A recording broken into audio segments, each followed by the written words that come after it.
Sorry. Yay. Hello, everyone. Welcome back to Different Paths and Shared Values. I'm Julie May, and this is my partner, Wendy Fritz. So today we're talking about another significant collective shift in astrology. The North Node moves into Aquarius, and the South Node moves into Leo. And we spent the last 18 months or so in with the North Node in Pisces, which is a very different feel, and the South Node in Virgo. So that cycle invited us to soften our need to be right or for certainty, for perfection, and or to just be in control in favor of that Pisces faith and compassion, imagination, and surrender. So now the conversation is completely changing. So for the next year and a half, our evolutionary shifts toward Aquarius, and we're asked to release some of the shadow expressions of Leo, and we'll get into that a little bit more. I don't see the node shifts as being predictive. It's not going to tell us exactly what's going to happen, but it does describe the kinds of lessons that humanity is ready to explore. So today I'd like to start, as we always do, with looking back at other cycles like this.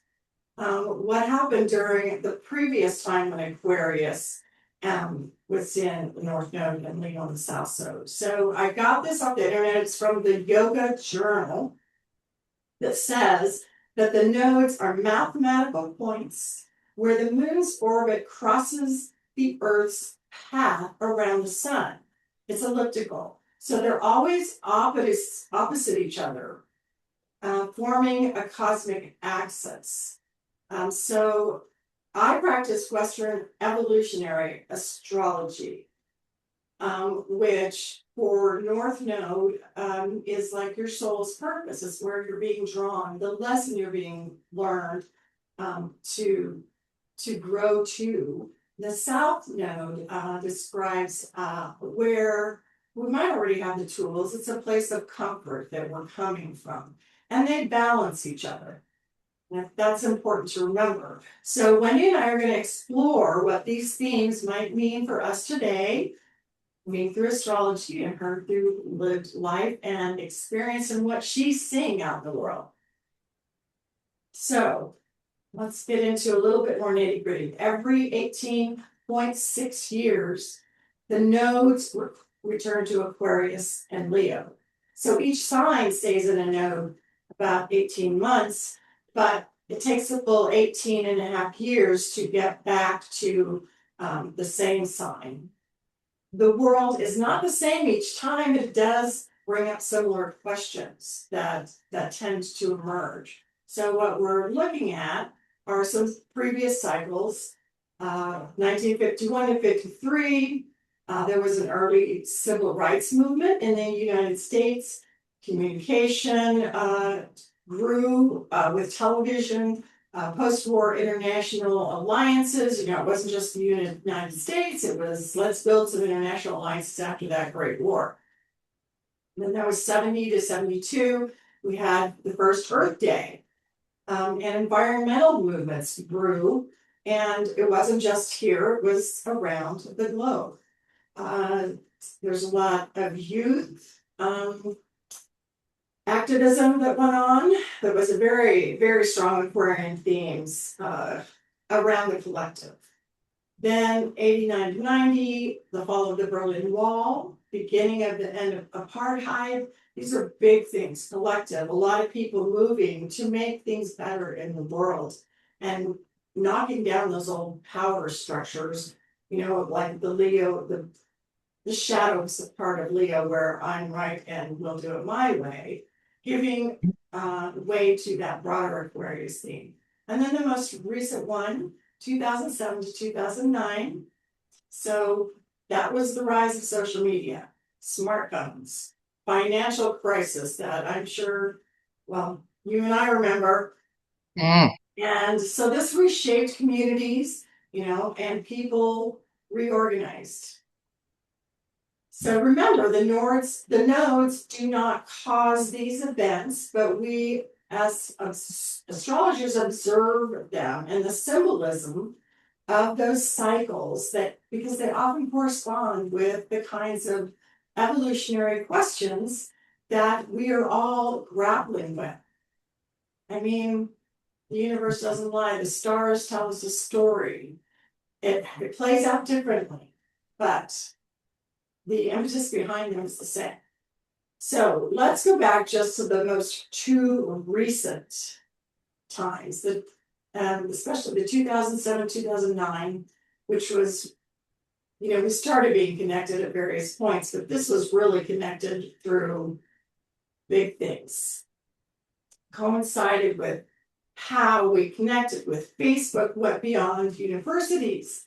Twitter became a global platform, and the first iPhone, we started carrying little mini computers around in our hands. That changed everything. It was, we had to have it with us. It changed daily life. And, the world became digital almost overnight with those changes. And then we had that global financial crisis. And people began questioning those big institutions and our leadership and definitely the economic systems that were built. So Aquarius is here again. It switches on the 26th, which is Sunday, at different times depending on where you are. And so it's asking us to rethink these same systems again. So Leo is asking us to re-examine. Leo's going to be in the South Node, a place of, okay, this is what's happening. It's convertible now. Well, we need to re-examine our relationship with power and with status and identity.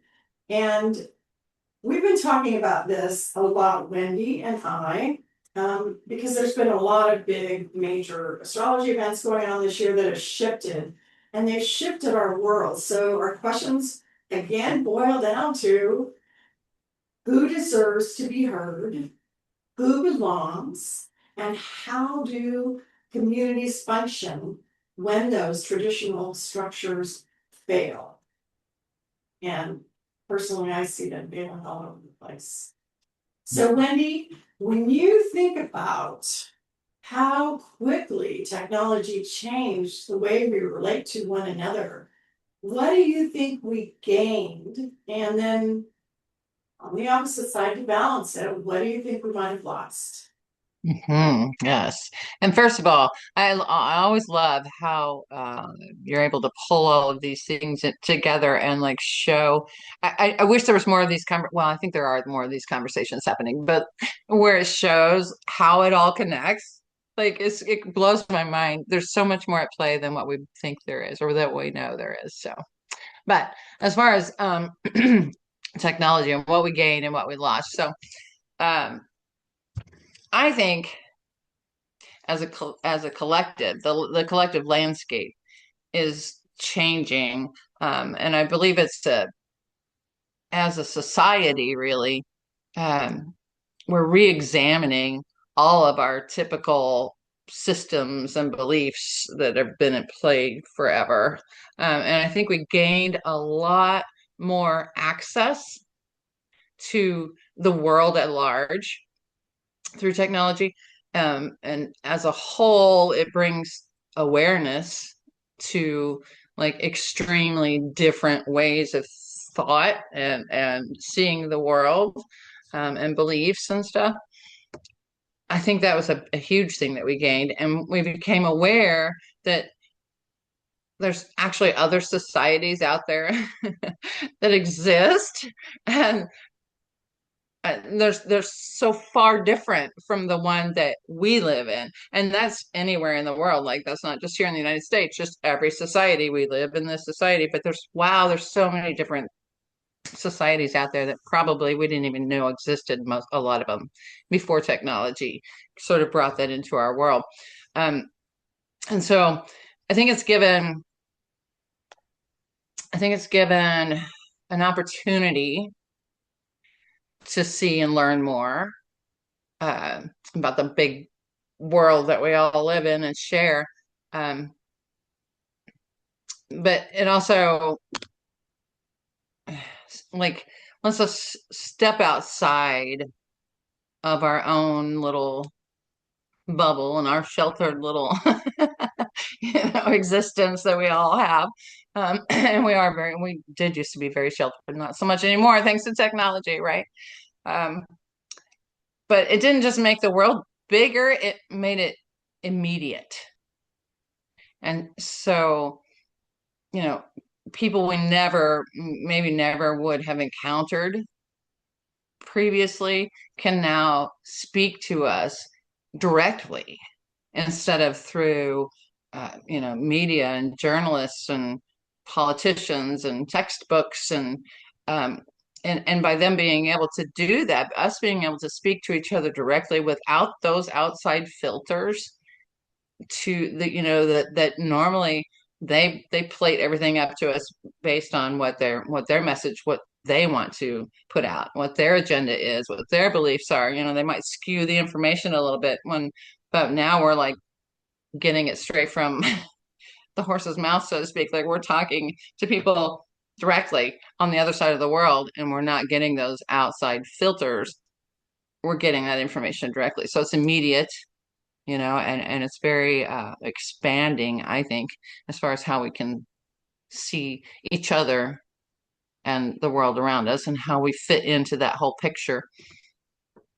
I think we've gained exposure to perspectives that challenge the assumption that our way is the way. And that exposure has created more empathy in some cases. But I know it also caused more conflict because differences, are no longer hidden. They're out there for the world to see. So I don't know. A question worth asking of ourselves might be not so much, oh, the biggest gain is information or is proximity to people we would have otherwise never known existed.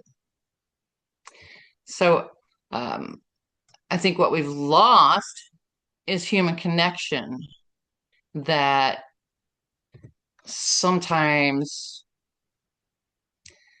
disintegrates or when we're watching somebody on a screen.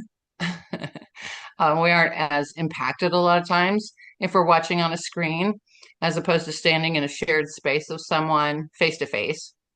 And so maybe what we've lost isn't human connection, maybe it's human context, right?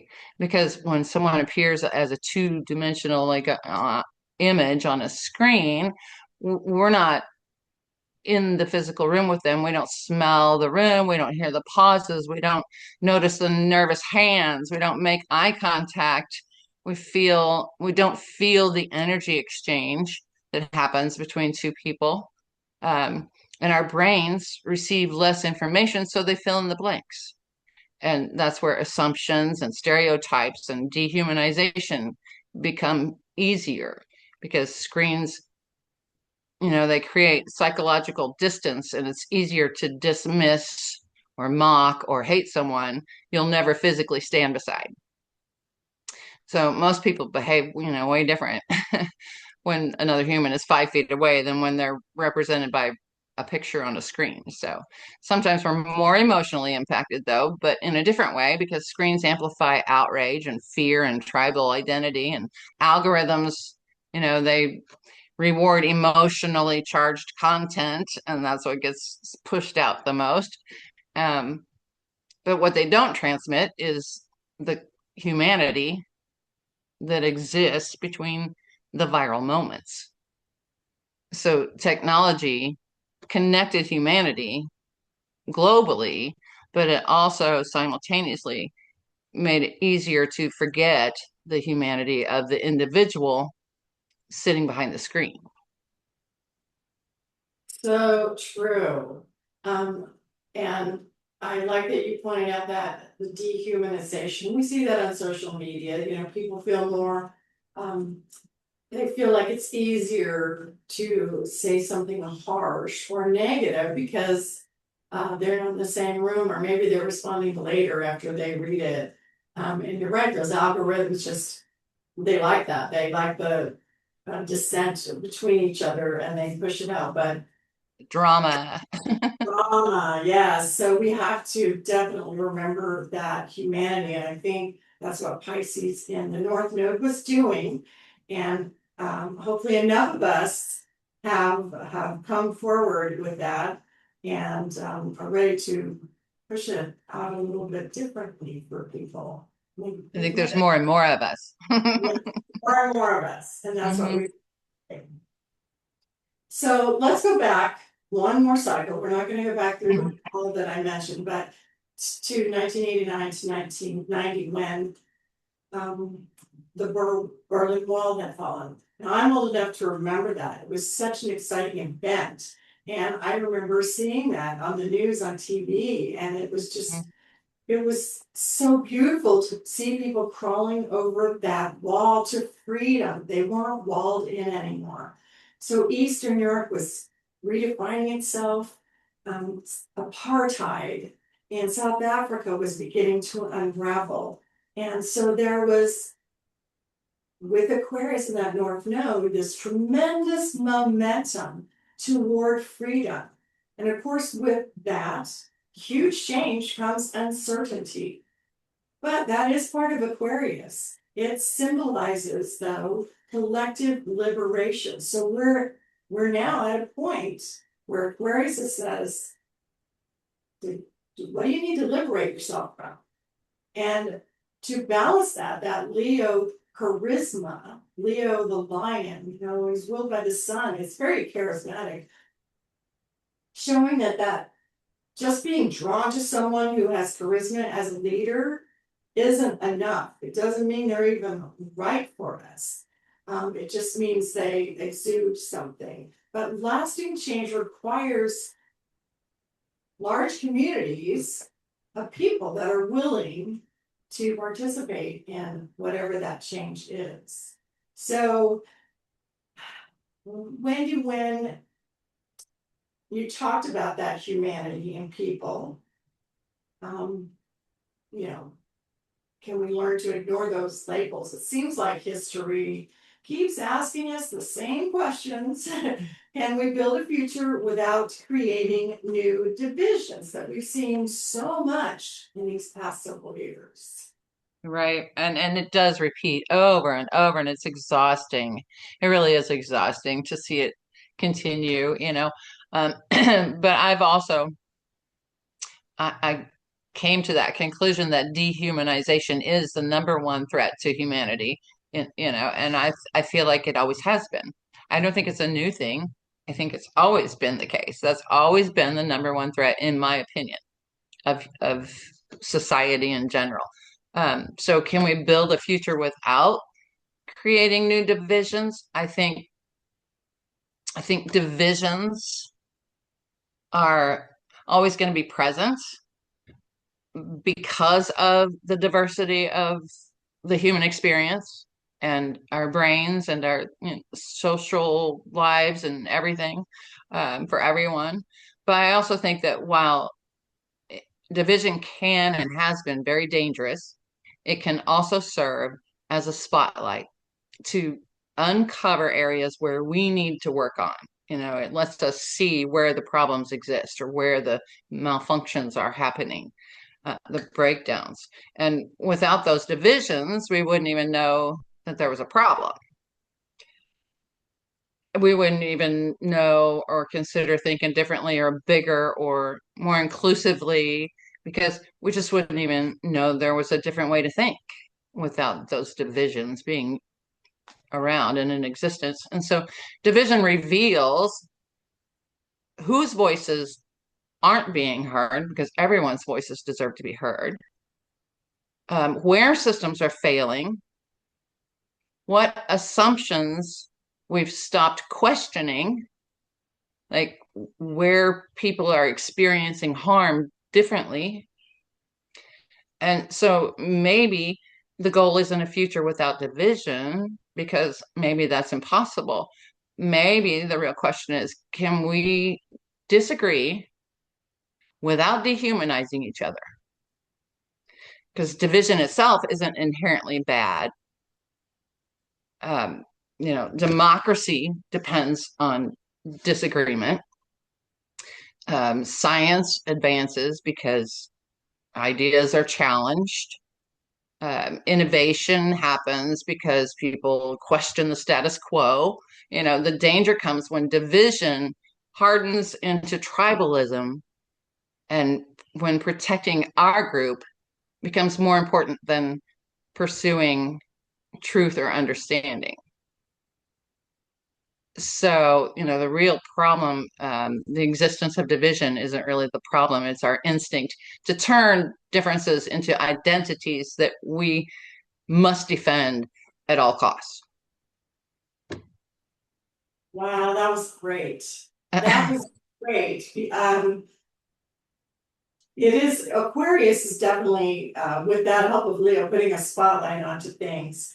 And Aquarius wants to talk. It wants all the ideas. It wants to hear what everybody has to say. So everybody gets a voice under Aquarius. That's what it's all about. It's like, oh, I'm so curious. Tell me more about that. That's what the North Node in Aquarius is. And you're right, it's where the ideas come from, it's where those innovations come from. How do we solve something? I loved all those examples with science, everything. That is pure Aquarius. That is what we're being asked to do. Thank you. Those are really great. I got I got my chills going. We got chills. I liked it when you called it. What'd you call them? Yeah, God girl, bumps. that's it. Don't be tribal. I'm sorry, that was my. I got a little too excited. She thought something was happening. He's feeling the energy. He's just like, Yeah. oh. So, I loved that. Okay, so let's talk about, we've been talking about the North Node, where we're going. Let's talk about um, the South Node, which is that balance to the North Node. What we leave behind is what we keep. So the South Node doesn't say, oh, reject all those Leo attributes, because a healthy Leo is beautiful and bold. It gives us courage and creativity and joy. It's a very heart-centered leadership, which is that balance. We need that balance with these things. We need leaders, but we want heart-centered leaders and with confidence. So we need all of those qualities. We're not letting go of Leo healthy qualities. That is our balance. What we want to release are the unhealthy sides, that shadow side, and that's that need to be right. My way is right and yours is wrong, and that's all there is to it. Or that, building, saying, well, I'm in charge, I'm the one in the spotlight, and the rest of you just need to defer to me, kind of thing. Or making everything personal, but not letting somebody have their opinion and just taking it all very personally. I've been guilty of that, but we need less of that. And so less of letting our ego get in the way of things and more of finding ways to be of service to improve our community and our world, and quit dividing people into heroes and villains, right and wrong, black and white. It's not the way that as a whole we should function. So the South Node is those familiar habits. Maybe we need to change some of our habits. Sometimes maybe those habits served us for a reason. But what's going on now with these nodal changes into Aquarius and Leo is asking ourselves, what habits do we have that we need to change? Are they really serving? And by serving, that means other people, but also serving us, because serving other people does serve us. It brings that humanity back. So with Aquarius, the invitation is, it's not asking us to be detached from our hearts, because Aquarius can be that way. It can be so high up here that it's like, oh, I want to hear that, I want to hear that, but it's not really listening with the heart. That's why Leo's on the opposite axis going, no, our heart needs to come into this too. So Aquarius is asking us to expand with them. So instead of asking, what makes me special? Aquarius says, where do I, or what do I want to contribute? Instead of asking who agrees with me or even who disagrees with me, Aquarius asks, what helps the whole? What helps the world? What helps my neighborhood? What helps my reading group? And instead of seeking followers, which is, we see so much of that on social media. How many followers you get and can I get because of something wild and crazy? It's about building a community, people, the like-minded people, and expanding that and hopefully growing that. So instead of being certain, Aquarius is just very curious. And I love that. So this feels very connected to the work that you do, Wendy. So humanizing people, as you said, doesn't mean agreeing with everyone. It means remembering that we need to allow everyone their personal dignity. Mhm. And how do you see that showing up in your everyday life? I see more and more of that, but I am also very guilty of a lot of the things that trigger me. And I think that that's true of most of us. I think the things that bother us the most in other people are the things we probably need to pay attention to so that we can go, oh, wait a minute. Why does that bother me so much? And they go, oh, I see where I do that. And oh, knock, knock. Let's maybe change that up a little bit. Let's revisit that.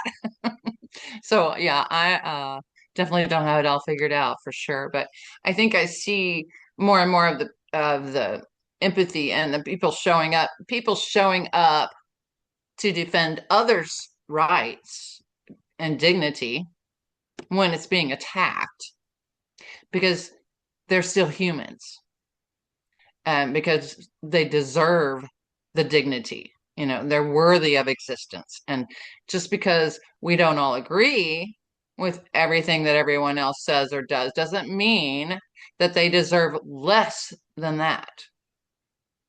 And humanizing people, it just means a lot of times it means speaking up when the attack isn't aimed at you. It's choosing to protect another person's dignity without having to share their identity or beliefs. You know, um, it's it shows up in smaller moments, listening before assuming, asking questions instead of making accusations, um, criticizing ideas without attacking the person's worth, refusing to pile on to public shaming. You know, dignity isn't earned through agreement. It's an inherent right, or it's inherent part of being human. Yes. Dignity is just there. It rights, respect, and dignity shouldn't depend on whether someone thinks like we do.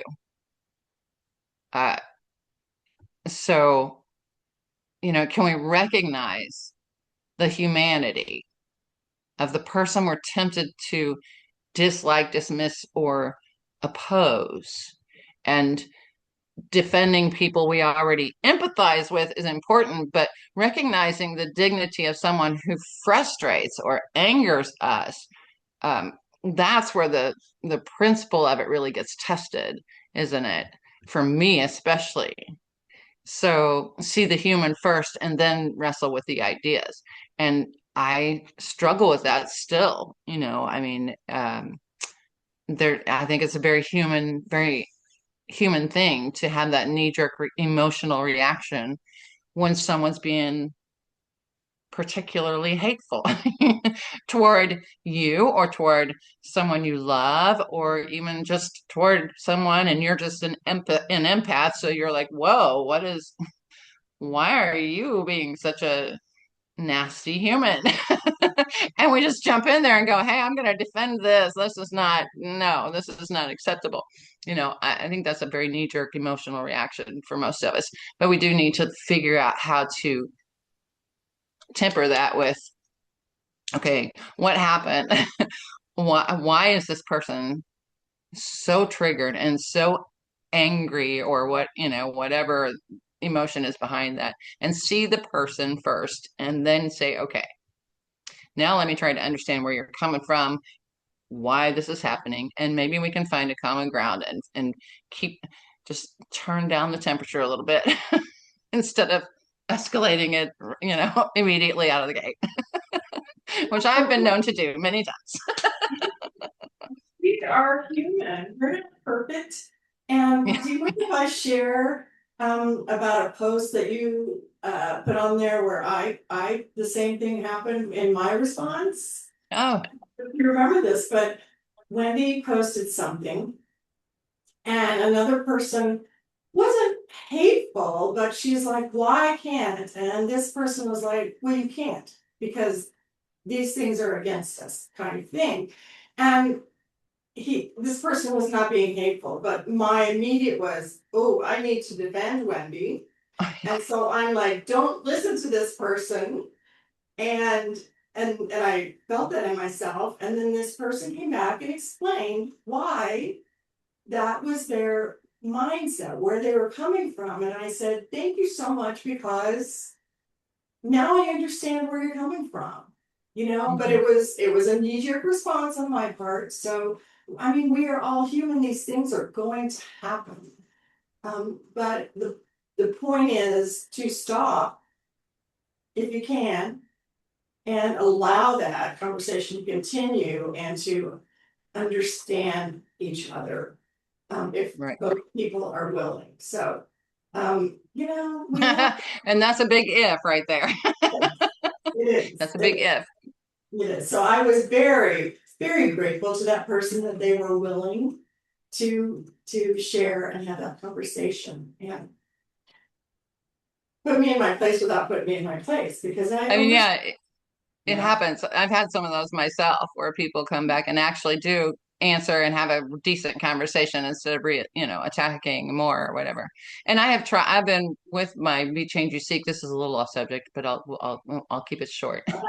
We're just chatting, so With Be Change You Seek, being my focus for the past year and a half or whatever, I've tried to maintain my composure online and not show up in comment sections or post things that are just hateful and divisive and all of that. I've tried very hard to not do that on my online presence.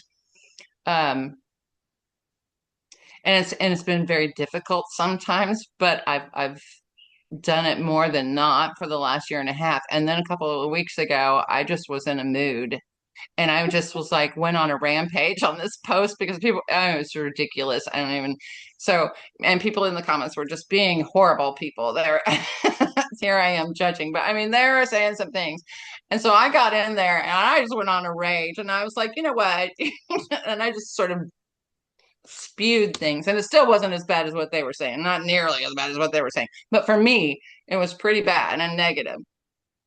And then immediately, well, within a day or two, I got flagged on Meta. They removed my content and flagged me for being for using, bullying or abusively. And I thought, wow, that is not a good look for me. But it also was very frustrating for me because all these comments that were, oh, way worse than anything I said were still there, glaring to the world. And I thought, oh my gosh, that's just that's I know. just crazy. They're like, nah, you started it. No way.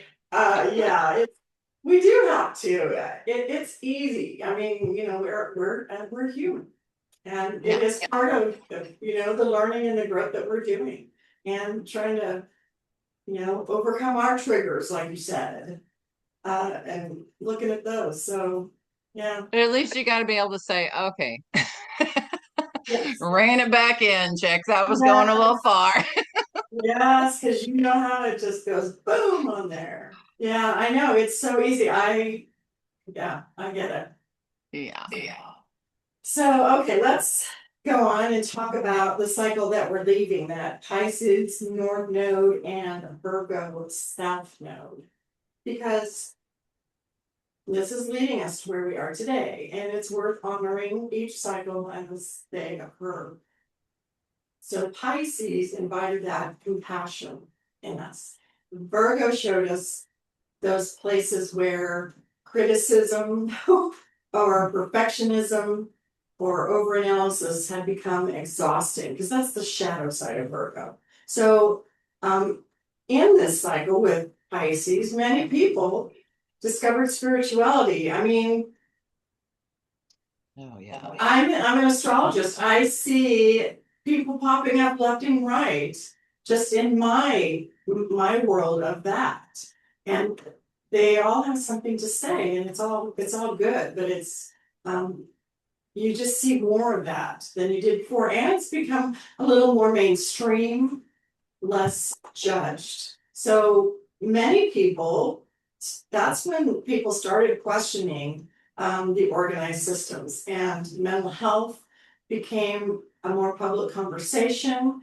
And we learned that, there's all this information being blasted at us, but that alone is not enough, because that doesn't necessarily give us that understanding and that humanity. So healing requires that human relationship. And so now Aquarius is coming in saying, all right, thank you for all that work you did. Now, how do we build healthier communities from everything that we've learned in these past 18 months? So, what we need to watch for with this change, because all signs have a shadow, you have the light, you have the shadow. Every sign has its own shadow. Aquarius, as I mentioned, can become detached and start to lose that human piece of it. Um, it it likes the ideas, and the ideas sometimes can become more important than the people. And it can be convinced that it's the smartest person in the room and be dismissive. So, while we're releasing Leo's ego, we also need to remember to release that part of Aquarius, and what to avoid with Aquarius: temptation through being um, the smartest person in the room. So the goal is not to replace one imbalance with another, it's to keep that balance, the positive balance, and integrate it into our lives. You and I are both empaths. So where do you think empathy fits into all of this? How do we stay connected to people while holding those strong values while we're in Aquarius? Right. Uh, I think it fits in so many ways. But the first thing I want to point out is just because we're empaths and for all empaths doesn't mean that we are perfect, or that we always control our tempers, or that we always say the right thing, do the right thing, act the right way, and I think the same for spiritual people, and the same for religious people, and the same for anybody. Like, nobody is above that. And the shadow work, like it's as above so below. There's shadows in everything, so like there's always a balance going on, right? That's in real time. We have to always maintain that balance, and it's not just, let me just stand right here and not budge from this place right here, and I'll never change my, like, it doesn't work that way. There's always, okay, I'm gonna go this way a little bit, nope, I'll come back. We just have to keep balancing. Yeah, It's a yeah. balancing act for sure. Balance that teeter totter. Yeah. And sometimes it just slams down when the other person jumps off the other, and then you're like, ow, damn it. Okay. Getting back up. Yes. But so empathy, though, I think it fits into all of this through awareness, and just recognizing, that people deserve, and are worthy of dignity and understanding, rather than the hatred and the lack of understanding that we experience so much of. And we stay connected to people while holding strong to values by simply continuing to learn, being open to learning, I think, and staying open to questioning, especially our strongest values, because some of those values aren't even ours. They were given to us by our relatives or our ancestors, and some of them aren't even relevant anymore. We're just hanging on to them because that's our norm. And so staying connected to people and holding strong values is definitely possible, but with dignity and respect being the strongest value of all. Because you can understand why someone believes what they believe without adopting that belief yourself. Empathy asks, what happened to you that led you here? It doesn't ask, are you right? Those are very different questions. Strong values without humility, it becomes dogma then. And humility without values becomes indecision. And the balance is something like, I have convictions strong enough to guide my life, but not so rigid that I stop learning or trying to understand someone else's.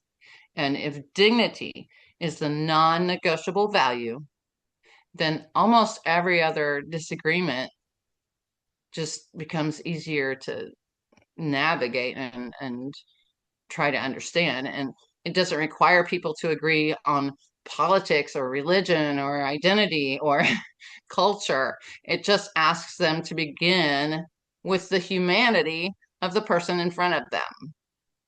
So that's the whole, humanization thing again and dehumanization thing again. Just start with always remembering the humanity of the person in front of you. Try to understand their values and their beliefs that are different than yours, and don't take that as a threat, or don't take that as a sign of weakness. I want to try to understand you. Oh, you're so weak, you're so whatever. Like, no, I just want to understand how this person ticks, what makes this person tick. And if I can understand that, maybe I can understand them a little better, and then maybe we can not attack each other and feel so threatened by each other, because if you it's also goes back to taking everything personally. Most of the time it's not personal, you know? Right. 9 times out of 10 is not personal. It's those values or beliefs or whatever you want to call them that people bring into their life, bring through their lifetime. Hopefully those change and evolve because we change and evolve. The world changes and evolves. Why would we think that our beliefs and our values and our opinions shouldn't change and evolve? Like everything has to move along and change, or that's how you get left behind. That's how you get stuck in hate, or get stuck in closed-minded, and you're just completely disconnected yourself from what's actually happening out here in the big wide world. Like it's changing. It always will. So sometimes, I mean, not sometimes, always, when it's changing in big leaps like it is right now, you've got to revisit how you bring your beliefs and values into the world and into your daily life. You have to, in my opinion. You don't have to. You don't have to do anything, I guess. But in my opinion, that's the way to sort of. It is. It's dignity. Yeah. Mhm. Allowing the questioning. Allowing somebody to have their dignity and their own belief doesn't mean it has to become your belief. Right. But it doesn't either. It doesn't make them necessarily wrong. It makes, it's just their belief, and they're allowed to have that, and we should allow it to happen. Mhm. What if it was reversed and we were on the side with less people, and the alternate belief system said you're just wrong, and it's who gets the voice, who gets Oh the yeah, I mean, and that's a real struggle right now, isn't it? Like that's a huge struggle right now. Who gets the voice? Yes. Who gets to be heard?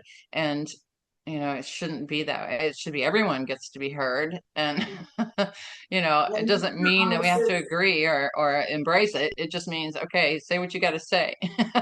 you don't have to embrace it, but I really liked when you talked about humility too. That's a big part of humanizing, is having your own humility, because as we said, none of us are perfect. We all make mistakes.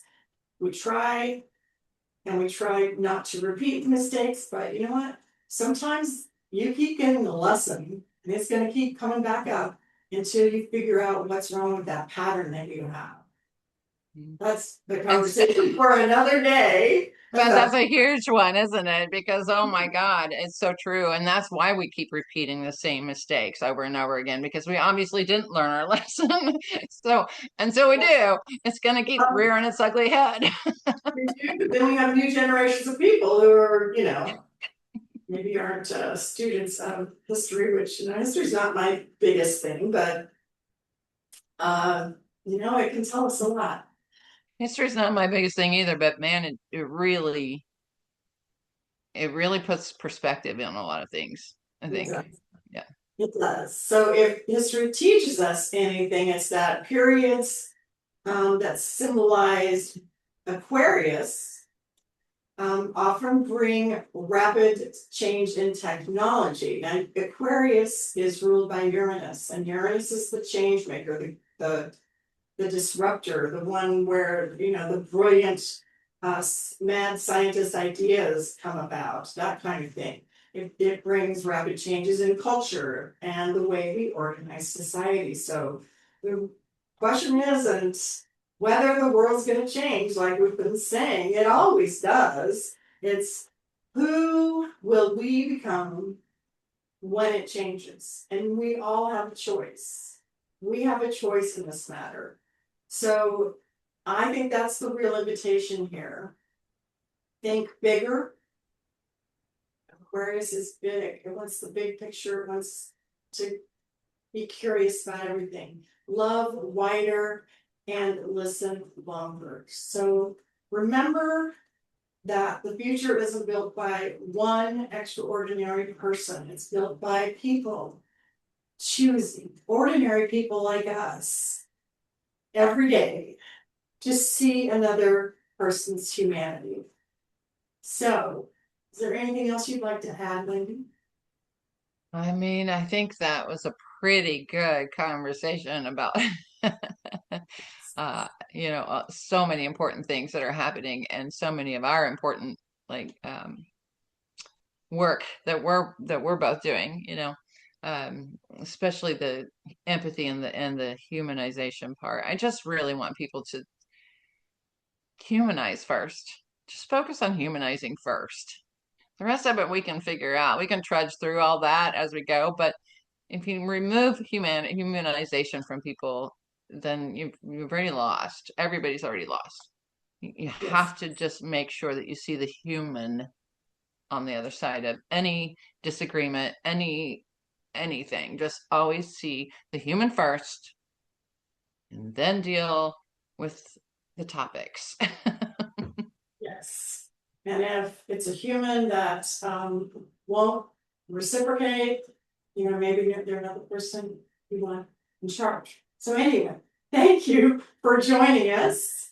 We'd love to hear what this nodal shift brings up for you. We'll be putting this podcast out on your all of the usual suspects. If you listen to the podcast on Spotify or Apple, whatever, it'll be posted on YouTube, social media. We'd love to hear your comments or suggestions for future podcasts. So until next time, take good care of yourselves and be kind to others. Please. Have a great day.